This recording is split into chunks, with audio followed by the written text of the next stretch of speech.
Hello welcome back to industries helping aids. मैं हूं आप लोगों का निशांत भैया और आज हम लोग पढ़ रहे हैं यूनिट नंबर 10। यूनिट नंबर 10 में 10.1 से लेके 10.7 तक जो भी टॉपिक हम लोग पढ़ने वाले हैं ये वो टॉपिक्स हैं जो कुछ टॉपिक आपको आगे चलकर यूज आने वाले हैं। जैसे कि मैंने आपको बताया था जब हम लोग रोड मैप पढ़ रहे थे या फिर ये यूनिट स्टार्ट कर रहे थे तो उसमें हम लोगों ने पहले एक बार हम लोग एक क्विक समरी ले लेते हैं। यूनिट 1 से लेके यूनिट 9 में हमने क्या पढ़ा है, फिर मैं आप लोग को बताता हूं कि आपको ये अदर फंक्शंस या केपीआई फैक्टर्स या फिर पाइथन और आर की स्क्रिप्टिंग जो मैं आज इस यूनिट के अंदर बताने वाला हूं वो कहां कहां यूजेस होगी। तो यहाँ पर आप देख सकते हैं यूनिट नंबर 1 के अंदर जब मैंने आपको यहाँ पे रोड मैप बताया था, जब आप यदि इसे यूट्यूब के अंदर देख रहे हैं तो आप एक प्लेलिस्ट फॉलो कर रहे होंगे। सो यूट्यूब के अंदर आपको जो ये प्लेलिस्ट दिख रही है हमारी, इस प्लेलिस्ट में आप लोग यहाँ पर देख सकते हैं 1.1 जो लेक्चर था हमारा फर्स्ट लेक्चर जो था, यहाँ पर मैंने कंप्लीट एक रोड मैप आपके साथ डिस्कस किया था। अब इस रोड मैप में हम लोग बिजनेस इंटेलिजेंस टूल्स के अंदर पावर बीआई तो पढ़ रहे हैं, लेकिन पावर बीआई के बाद हमें आगे क्या क्या पढ़ना है, जिसके लिए आज यूनिट नंबर 10 जो है आपके लिए बहुत हेल्पफुल होगी, जो मैं अभी आपको डिटेल में बता दूंगा। तो इस तरीके से हम लोगों ने यूनिट नंबर 1 के बाद यहाँ पे 2, 3, 4 से लेके पूरी कंप्लीट यहाँ पर यूनिट 9 तक हमने यहाँ पे कवर कर ली है। अब हम लोग यूनिट नंबर 10 पे जा रहे हैं। तो आपके लिए सबसे ज्यादा इंपॉर्टेंट ये है कि आप कंप्लीट इसे सीक्वेंस वाइज देखिए हमारी कंप्लीट प्लेलिस्ट को, जिससे कि आगे आने वाले जो एडवांस फंक्शन है जैसे कि पावर बीआई, डेक्स, लैंग्वेज, कई सारे फंक्शन में आपको ये सारे जो चीजें हैं जो हम लोगों ने पास्ट में पढ़ी हुई है वो आपको हेल्पफुल होगी। तो चलिए एक छोटा सा एक क्विक रिव्यू कर लेते हैं हम लोग यूनिट वाइज, हम लोग क्या क्या चीजें देखे हैं। तो आप यहाँ पर देख सकते हैं यूनिट नंबर 2 के अंदर हम लोगों ने चार्ट बनाना सीखा था, जिसके टोटल 9 लेक्चर्स आप लोग को यहाँ पर मिले थे। फिर हम लोग यूनिट 3 में टेबल और मैट्रिक्स को हम लोग यहाँ पे कवर किए। फिर यूनिट 4 के अंदर हम लोगों ने स्लाइजर्स को देखा और पूरी कंप्लीट स्लाइजर की फॉर्मेटिंग को भी यहाँ पे सीखा। फिर हम लोग यूनिट 5 में कि चार्ट के जो विजुअलाइजेशन टूल्स है जैसे कि line chart, line versus stack chart और कई सारे यहाँ पे ट्री मैप, ये सारी चीजें हम लोगों ने यहाँ पर देखा। यूनिट नंबर 6 के अंदर हम लोगों ने मैप बनाना सीखा और मैप की कंप्लीट फॉर्मेटिंग, बैकग्राउंड और कई सारे मैप्स यहाँ पर हम लोग क्रिएट करके सारे फंक्शंस को हम लोग यहाँ पर सीखे। फिर यूनिट नंबर 7 में हमने कार्ड्स एंड फिल्टर को सीखा। यहाँ पर कार्ड और फिल्टर के बाद यूनिट नंबर 8 के अंदर हम लोग इंसर्ट और एक्शन फंक्शन को देखे। यूनिट नंबर 9 के अंदर हम लोग एडवांस चार्ट को देखे, जिसमें आपको पावर बीआई सॉफ्टवेयर के अंदर लॉगिन करके मैंने कई सारे आपको यहाँ पे जो एडवांस चार्ट्स होते हैं वो भी मैंने आपको यहाँ पे बताया।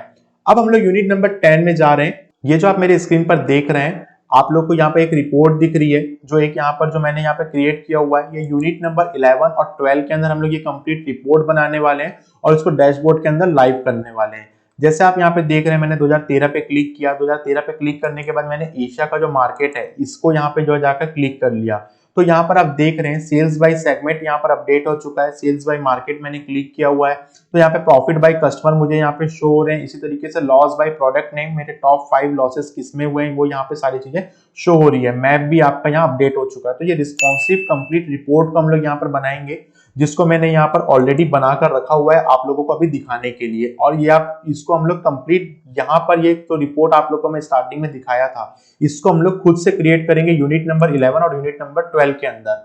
लेकिन मैं यहाँ पर यूनिट नंबर 10 के अंदर आपको जो कवर करने वाला हूँ वो यहाँ के कुछ एडवांस फंक्शंस हैं जो आप लोग के रह गए हैं, जो आगे चल के यूज आएंगे। जैसे मान लीजिए आर और पाइथन का आपको यहाँ आइकन दिख रहा है। जब हम लोग पाइथन और आर के अंदर वहां पर जब आप एक पांडा या फिर समथिंग कोई कोड लिख रहे होंगे लाइब्रेरी के अंदर और आकर आपको कोड को यहाँ स्क्रिप्ट को यहाँ पर डालना होगा, तो आप जब स्क्रिप्ट यहाँ पर इंपोर्ट करेंगे तो आपको जो स्क्रिप्ट में जो आप डेटा वहां से लेकर आ रहे हैं या स्क्रिप्ट आप वहां पे लेकर आ रहे हैं, तो एक विजुअलाइजेशन टूल के अंदर आप यहाँ पर जो है उसे देख पाएंगे। तो मैं आपको यहाँ पर एक छोटा इंट्रोडक्शन दे देता हूँ जिसमें कि आपको यहाँ पे कोई भी डाउट ना हो कि ये जो फंक्शन है क्यों यूज किए जाते हैं। तो हम लोग देख लेते हैं यूनिट नंबर 10 के अंदर हम लोग क्या क्या पढ़ने वाले हैं। तो यूनिट नंबर 10 में जैसे कि पहले मैंने आप लोग को इस प्लेलिस्ट के स्टार्टिंग में रोड मैप में बताया है कि पहले आप लोग डेटा विजुअलाइजेशन टूल के अंदर पावर बीआई पढ़ते हैं या टेब्लू पढ़ते हैं। तो मान लीजिए आपने पावर बीआई स्टार्ट कर दिया, आपको टेब्लू में जाने की जरूरत नहीं है क्योंकि आप यदि बिगिनर है तो, क्योंकि दोनों ही विजुअलाइजेशन टूल्स है। बट आप एक नॉलेज के लिए जा सकते हैं। मैं लास्ट में आप लोग के लिए टेब्लू के कुछ प्रोजेक्ट्स भी ऐड ऑन कर दूंगा,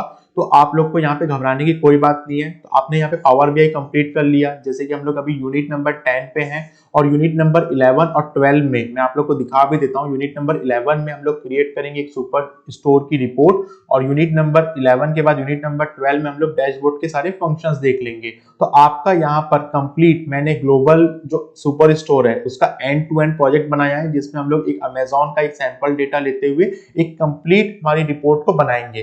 तो आप यहाँ पर विजुअलाइजेशन टूल्स पूरी तरीके से सीख जा रहे हैं। और हमारी इस प्लेलिस्ट की खासियत ये है कि हम लोग सीक्वेंस वाइज चल रहे हैं, जिससे कि एक बिगनर को जो एकदम स्टार्ट कर रहा है डेटा साइंस या डेटा एनालिस्ट की फील्ड में आने के लिए, वो उनके लिए काफी हेल्पफुल हो। तो यहाँ पर आप लोग पहले यूनिट नंबर 10 से पहले ये जान लीजिए स्टार्ट करने से पहले कि पावर बीआई के बाद हम लोग क्या क्या पढ़ने वाले हैं। तो आप लोग को यूनिट 11 और 12 तक आप लोग को कंप्लीट हो जाएगा आपका विजुअलाइजेशन टूल्स। फिर हम लोग जाएंगे अपने डेक्स लैंग्वेज पे, एम लैंग्वेज पे, और उसके बाद हमारी पावर क्वेरीज पे। तो आप लोगों को ये जो पावर क्वेरीज है इसको जो रिलेट करके पढ़ना होता है वो आपके एडवांस एक्सेल से रिलेट करते हुए पढ़ना होता है। तो आपको इस तरीके से फॉलो अप यदि आप करेंगे, जिस तरीके से मैं आपको बता रहा हूं और जिस तरीके से मैं आपको प्लेलिस्ट दे रहा हूं, तो आपके लिए बहुत ही बेनिफिशियल होगा। क्योंकि मैंने पहले ही कहा था कि हमारी जो ये कंप्लीट डेटा एनालिस्ट की प्लेलिस्ट है इसमें आपको बहुत ज्यादा कोडिंग के कोई भी नॉलेज की जरूरत नहीं होती है, लेकिन आपको कई बार यहाँ पर स्क्रिप्ट या सिंटेक्स जो है ना वो लिखने होते हैं, जैसे कि हमारे डेक्स लैंग्वेज के बहुत इजी होते हैं, ठीक है, पावर क्वेरी के, उसके बाद एडवांस एक्सेल के। आपको कुछ सिंटेक्स जो इंपॉर्टेंट सिंटेक्स होते हैं जिसमें आपको डेटा क्लीनिंग के लिए, डेटा ट्रिम करने के लिए, डेटा ज्वाइन करने के लिए, डेटा मर्ज करने के लिए ये सारी चीजों की जरूरत पड़ती है। तो आप ये सारे जो चीजें जो टॉपिक्स मैं आप लोगों को बता रहा हूँ, ये आप इसे इसके बाद प्लेलिस्ट में देखते जाएंगे और पढ़ते जाएंगे। अब इसके बाद आप जब इस कंप्लीट हमारे डेक्स को, एम लैंग्वेज को, पावर क्वेरी को और उसके बाद हमारे एडवांस एक्सेल को पढ़ लेते हैं। यदि आप डेटा एनालिस्ट या फिर डेटा साइंटिस्ट की फील्ड में जाना चाहते हैं और आप जब इतना चीज पढ़ लेते हैं उसके बाद आप पाइथन की तरफ जाते हैं, जिसमें पाइथन में कई सारी लाइब्रेरीज होती है, जैसे पांडा, मेटाप्लॉटलिब और कई सारी यहाँ पे लाइब्रेरी होती है, नमपाई। तो इन सारी लाइब्रेरी को आप यहाँ पे पाइथन और आर की लैंग्वेज के अंदर यदि पढ़ते हैं तो आप वहाँ पे स्क्रिप्ट को यहाँ पर जो है लिख सकते हैं। तो जिसके लिए आपको कौन सा बटन और कौन सा फंक्शन यूज करना चाहिए इस यूनिट नंबर 10 के अंदर मैं आपको बताऊंगा। यूनिट नंबर 10 के अंदर हम लोग जो देखने वाले हैं वो हम लोग यहाँ पर ये भी देखने वाले हैं कि पावर बीआई जो अपने अपडेट्स देता है, जैसे मान लीजिए आज मैं आपको पावर बीआई का जो वर्जन पढ़ा रहा हूँ और आप इस वीडियो को 1 साल बाद देख रहे हैं और पावर बीआई में कुछ अपडेट्स आ गई है, तो उसे आप कैसे चेक कर पाएंगे ये भी मैं यहाँ पर आप लोग को कवर कर दूंगा। उसके बाद हम लोग थर्ड पार्टी एक्सटेंशन आइकन और भी देख लेंगे, जो आप लोग को जो थर्ड पार्टी से मैप और कई सारी चीजें आपको एड ऑन करनी होती है, उसके कौन कौन से फंक्शंस आपको यहाँ पर मिल जाएंगे। इसके बाद हम लोग यूनिट नंबर 11 में जाएंगे और कंप्लीट एक रिपोर्ट बनाएंगे और यूनिट नंबर 11 में आपको क्लियर हो जाएगा कि रिपोर्ट और डैशबोर्ड दोनों में क्या डिफरेंस होता है। और यूनिट नंबर 10, 11 को मैंने रखा हुआ है कंप्लीट रिपोर्ट के फॉर्मेट में, जिसमें स्टेप नंबर 1 के अंदर जाकर हम लोग यहाँ पे कनेक्टिंग डेटाबेस कैसे कनेक्ट करते हैं वो हम लोग सीखेंगे।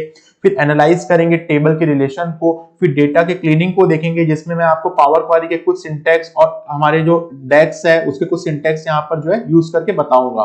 फिर हम लोग डेवलप करेंगे अपने विजुअलाइजेशन टूल्स को और क्रिएट करेंगे अपनी एक रिपोर्ट को। ये कंप्लीट आपको यूनिट नंबर 11 के अंदर मैं बताने वाला हूं और 12 के अंदर मैं इसी रिपोर्ट को पब्लिश करवाऊंगा आपको और इसी को मैं लाइव डैशबोर्ड में पिन करवाऊंगा।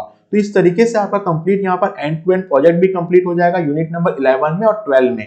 तो आपको हमारी प्लेलिस्ट सीक्वेंस वाइज देखनी है, जिससे कि आप बिगनर फ्रेंडली हो तो आपको अच्छे तरीके से समझ में आए। तो चलिए हम लोग यूनिट नंबर 10 को स्टार्ट करते हैं और यूनिट नंबर 10 में आज का जो हमारा लेक्चर है 10.1, इसमें हम लोग इंट्रोडक्शन देख लेते हैं कि क्या क्या हम लोग पढ़ने वाले हैं, केपीआई विजुअलाइजेशन टूल्स का, की इन्फ्लुएंसर का, डिकम्पोजिशन ट्री का, क्योंकि ये आगे चल के जब हम लोग मशीन लर्निंग तक जाते हैं या फिर एआई तक जाते हैं तो ये सारी चीजें बहुत ज्यादा जरूरी हो जाती है। तो आपको यहाँ पर मैं केवल इंट्रोडक्शन पार्ट दूंगा, बट आगे जब मैं पढ़ा रहा हूँ आपको डेटा साइंस या फिर डेटा एनालिस्ट की कोई और प्लेलिस्ट, तो आपको यहाँ पर रेफरेंस के लिए मैं यहाँ पर इस यूनिट को यहाँ पर जो है एड ऑन कर रहा हूँ। तो चलिए हम लोग स्टार्ट करते हैं यूनिट नंबर 10 को और अपने पावर बीआई डैशबोर्ड में देख लेते हैं, देन उसके बाद हमारा लेक्चर होगा 10.2। सो हम लोग यहाँ पर यूनिट नंबर 10 के अंदर 10.2 लेक्चर में देखेंगे कि कैसे हम लोग केपीआई का विजुअलाइजेशन टूल्स यहाँ पर क्रिएट करते हैं। उसके बाद हम लोग यहाँ पर देखेंगे 10.3 के अंदर कि यहाँ पर आप पावर बीआई में कोई भी अपडेट आती है तो आप कैसे एक ऑफिशियल वेबसाइट में जाके पावर बीआई में यहाँ पर कोई भी अपडेट जो है उसे कैसे चेक कर पाएंगे। यूनिट नंबर 10.4 के अंदर हम लोग देखेंगे कि कैसे की इन्फ्लुएंसर जो है यहाँ पे वर्क करता है और मशीन लर्निंग में या एआई के अंदर आपको ये बहुत ज्यादा जरूरी होता है, ये भी मैं आप लोग को यहाँ पर बताऊंगा। और आगे जब हम लोग एक एडवांस डेटा साइंस के टॉपिक पढ़ रहे होंगे तो ये टॉपिक जो है काफी इंपॉर्टेंट होता है। तो यहाँ पर हम लोग इसका इंट्रोडक्शन पार्ट पूरा देखेंगे। फिर 10.5 के अंदर हम लोग देखेंगे कि कैसे हम लोग यहाँ पर जो है डिकम्पोजिशन ट्री को क्रिएट करते हैं। उसके बाद 10.6 के अंदर मैं आपको पाइथन और आर स्क्रिप्टिंग का फंक्शन यहाँ पे कैसे यूज होता है वो मैं आप लोग को बता दूंगा, क्योंकि जब आप पाइथन वगैरह पढ़ रहे होंगे तो आप एक डेटा विजुअलाइजेशन टूल को पाइथन के साथ जो है कनेक्ट कर सकें। और 10.7 लेक्चर के अंदर मैं आप लोग को थर्ड पार्टी के एक्सटेंशन आइकन के बारे में बता दूंगा, जो काफी 3 इंपॉर्टेंट है, पावर ऑटोमेटेड, पावर एप्स और यहाँ पर मैप के रिलेटेड। तो चलिए हम लोग स्टार्ट करते हैं नेक्स्ट लेक्चर से 10.2 से, जिसमें हम लोग केपीआई के विजुअलाइजेशन टूल्स देखेंगे यूनिट नंबर 10 के अंदर। तब तक के लिए बने रहिए इंडस्ट्रीज हेल्पिंग हैंड्स के साथ और फॉलो करते रहिए एक के बाद एक हमारी कंप्लीट सीक्वेंस वाइज सीरीज को, जिससे कि आगे चलकर आपको कोई भी परेशानी ना हो।